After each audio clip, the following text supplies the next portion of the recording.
In this lesson, we're going to examine another tool that we can use to analyze how data is spread out or how it clusters. We call it a box and whisker plot. Okay. Box and whisker plots are created by using quartiles. Quartiles are special percentiles. So we're going to refer to the last lesson about cumulative frequency diagrams when we talk about these things today. So the special percentiles we're looking for are the 25th, 50th, and 75th. That way, if you stop and think about it, you have a whole bunch of data. The 50th percentile will divide things in half, and the 25th and 75th will divide into quarters. Okay? Each quarter will have the same amount of data. So the first quarter, the second quarter, the third quarter, the fourth quarter, if you will.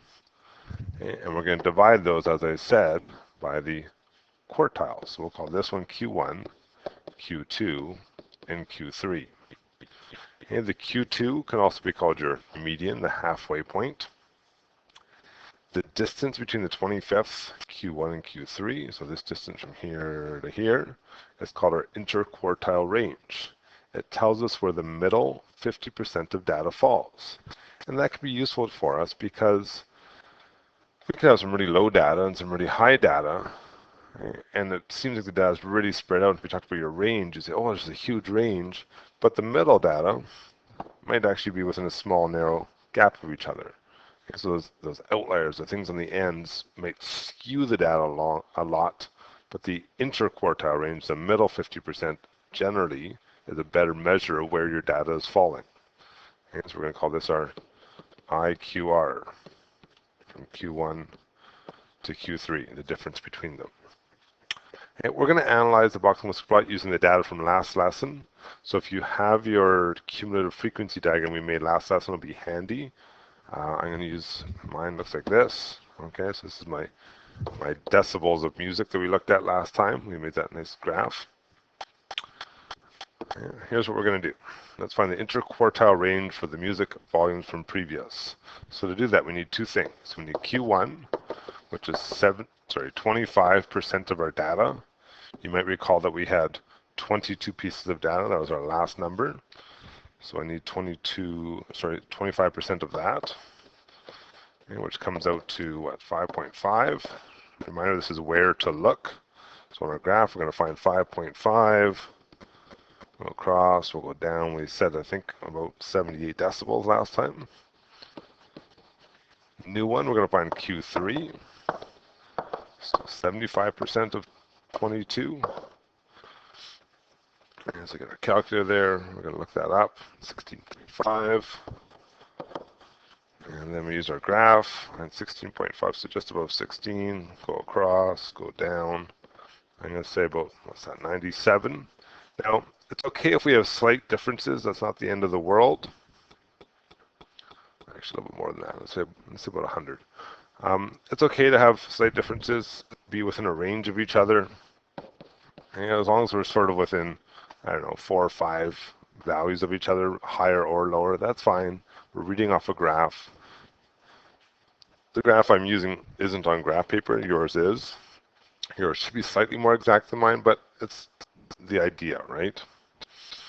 Okay, so we found Q1, we found Q3, our interquartile range, where the middle 50% falls, is within a range of 22 decibels. So there really isn't a huge range anymore between these values, not compared to the lowest number and the highest number. That was a really big range. Was that 80? I think it was 80 decibels apart. The middle actually falls within a fairly narrow band. Okay, so let's talk about the box and whisker. The box and whisker plot is a graph made up of a box, that's this part, and your whiskers. Okay, to make the box and whiskers, we need to use a 5-number summary. So what we're going to use is the lowest actual data value, our 3 quartile measures, the ones that divide into quarters, and the highest data value. Okay, and we're going to create this shape. Notice we only have one axis, just a horizontal axis, and it's the exact same scale we would use for a cumulative frequency or a histogram. Each quartile has the exact same amount of data in it. So if I was looking at this example here, and let's say there was 20 pieces of data altogether, That means there would be 4 in here, 4 in here, 4 in here, and 4 in here. Nope, that's not how you divide that by 4. Sorry. Try that again. There would be 5 in each of these, 5 quarters. But what the graph is showing you is it's showing you how spread out it is. These 5 pieces in the lower box, there'd be 1 down here, and somewhere in here there'd be 5 more, right? These 5 are all within a fairly small distance. These 5 are all pretty close together. These 5 are kind of more spread out. Now, the only ones I actually know are the lowest and the highest. Those are actual data values. The rest are somewhere in between there. So when we're looking at a box and whisker plot, the longer the whisker or the box, the more spread out your data is. This piece of the box is really close together. The data is really close together. The part at the beginning was really spread out. The data is really spread out. It has the same amount of data, same number of data pieces. It just talks to us about the spread of the data. That's what I make a box and whisker plot. And we're going to try making one of these things. But before we do that, we have to talk about those weird pieces of data, those outliers. Sometimes you might have 1 or 2 that's far from everything else. In the past, looking at a box and whisker plot, we just say, yeah, I think it's an outlier. Well, now we can prove it. Okay? If an outlier is present, we're going to mark it as a separate dot. Okay? And we're going to list it in our 5-number summary. Because something becomes an outlier, it's going to affect our low or our high. So at times, we may have to use the next highest or lowest if we have outliers. We're going to test for these outliers before we do our actual picture. You don't want to start erasing things. Here's our test. The lower boundary. So we have a whole bunch of data. It's in here. We think we're going to say our lower boundary is found by Q1 minus 1.5 IQR. In other words, if a data value is so far beyond, way over here somewhere, it's beyond this boundary, that's abnormal. It's outside the range of what we'd expect. Okay. If it falls in here, normal. Falls up here, normal. Falls beyond this boundary, upper boundary, Q3 plus 1.5 IQR, again, it would be something weird. Now look at my diagram I have here. You're not going to have this many outlier dots. You'd have 1 or 2. Strange things.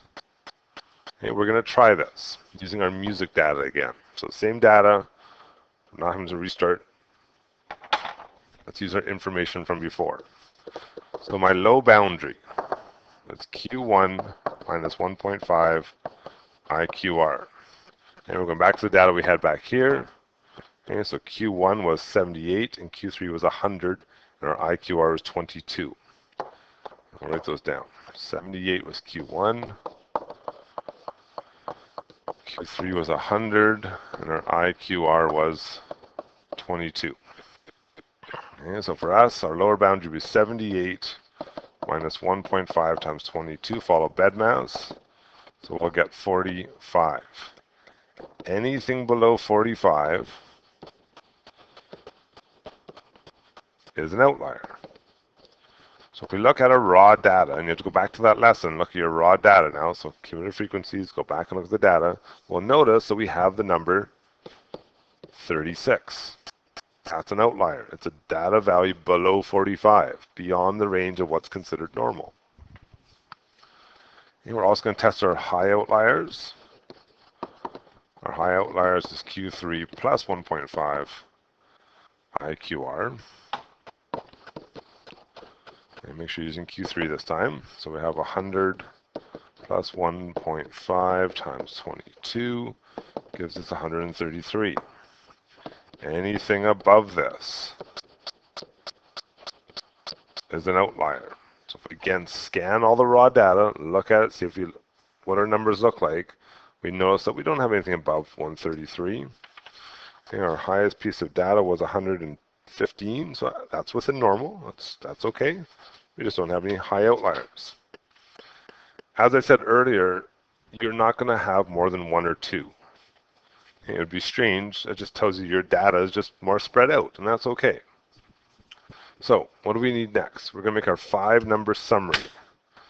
Our 5-number summary includes all the important pieces we need for our graph. But we have to list that outlier first. Okay. My next lowest actual piece of data, go back and look at the data, is 62.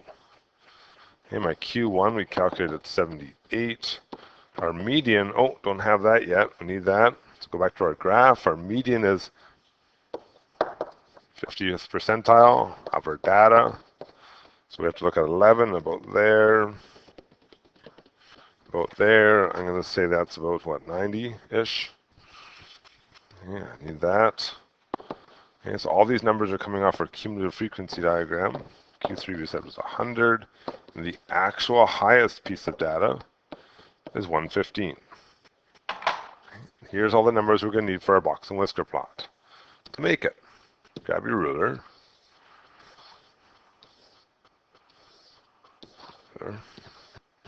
And we're going to need just a single horizontal axis. Horizontal. We're going to pick ourselves a scale. So I'm going to use the same scale I had before. So 35, 50, 75, 90, 105, 10, 125. And these are decibels of music. It goes down. So I had 35, 50, 65, 80, 95, 110, 125. Now, next thing we're going to do, put my ruler up on top. I'm going to make dots at each of these important numbers. So 36 would be about there. 62 would be about there. 78, just below 80 or about there. 90, 2/3 of the way along, right about there. 100, opposite side, about there. And 115, about there. Okay, there's my dots. I'm going to make my box and whisker plot. So my whiskers join the low, this is my low, to Q1. And my high to Q3. There's the high, there's Q3. I'm going to make a box in the middle and draw a line down Q2. And this is my outlier. Here's the box and whisker plot for you. So if we're looking at this, what would we be able to tell? Well, definitely I can see the outlier. That stands out. And then if I look at the shape of the box, if I notice each of these pieces, so this piece, this piece, this piece, are almost the same size. That means the rest of the data is fairly symmetrical. There's no big spread or really closely together. Remembering that they have about the same amount of data in them. And they each have 25% of your data. So that graph, actually, if I look at my data, tells me it's pretty symmetrical. And I'll look at one more example here. The following box plots compare time spent doing homework from grade 10s and 12s over a week period. Can we find the 5-number summaries for both grade 10 and grade 12? We can do that. I'm going to make a table here. So I have my grade 10s and my grade 12s. And a 5-number summary will include what? A low, Q1, the median, or Q2, Q3, and the high. Okay, so look at my data, grade 10s, here's my low right here, Q1, my median, Q3, the high. Just go put the right numbers in there. So I got 6, and then I got 7.5, and that's okay to have decimals. And it's halfway between 6, 7, and 8, that's fine. My median is 10, 12, and 16. Same thing for the grade 12s. This time though our low is 8, 10, 14, 16, and 17. And just looking at it, we can see that grade 12s is more spread out here, but more clustered there. Grade 10s is definitely more spread there, a little bit more clustered there. And we can see all these important things. Right, part B, find the range in IQR for each group. Okay, so we're going to add some more to this. In my range and my IQR. Range is just highest minus lowest, so 10. 16 minus 6, right? And IQR is Q3 minus Q1, so 4.5. Same thing for grade 12. 17 minus 8 is 9, and 16 minus 10 is 6. Okay, now, why would we want to know this? Well, just looking at them, okay, the range for the grade 10s is bigger than the grade 12s. This number is obviously bigger than 9, but their IQR is smaller. What would that tell me? Well, overall, the grade 10 data is way more spread out. It's got a bigger range, but the middle 50% is actually closer together. It's less spread out. Okay, there's more consistency in the data, if you will, that's closer together in the middle, but there's less consistency at the ends. Some really high amount of homework, some really low amounts of homework. And try the last two questions here. Which grade has a higher proportion of time above 10 hours? Okay, so if I find 10 hours here, right there, I can see that grade 10s have 50%, 2/4 of theirs, whereas the grade 12s have 75%. 3/4 of their people spent more than 10 hours doing homework. So grade 12 have a higher proportion. They have 75%. And which grade has the highest proportion of time above the upper quartile? Okay, well, upper quartile for grade 10 is right here. There's 25%. And upper quartile for grade 12s is right here, and they also have 25%. Okay, so we're talking about proportions above quartiles. Well, they're the same. Each quartile is 25%. And that's the whole idea of this box and whisker plot, is it gives us percents, quarters. Okay, that's a real quick lesson on box and whisker plots. The homework is on the website. Give it a try. You should be able to make a box and whisker plot at this point. Be careful to test for outliers. You do need to know the two little formulas. I'm going to ask you guys to know those, but the one in your learning goals sheet if you need them. You do have to know them. And then remember, you need your actual data and your cumulative frequency diagram to find the other parts and pieces.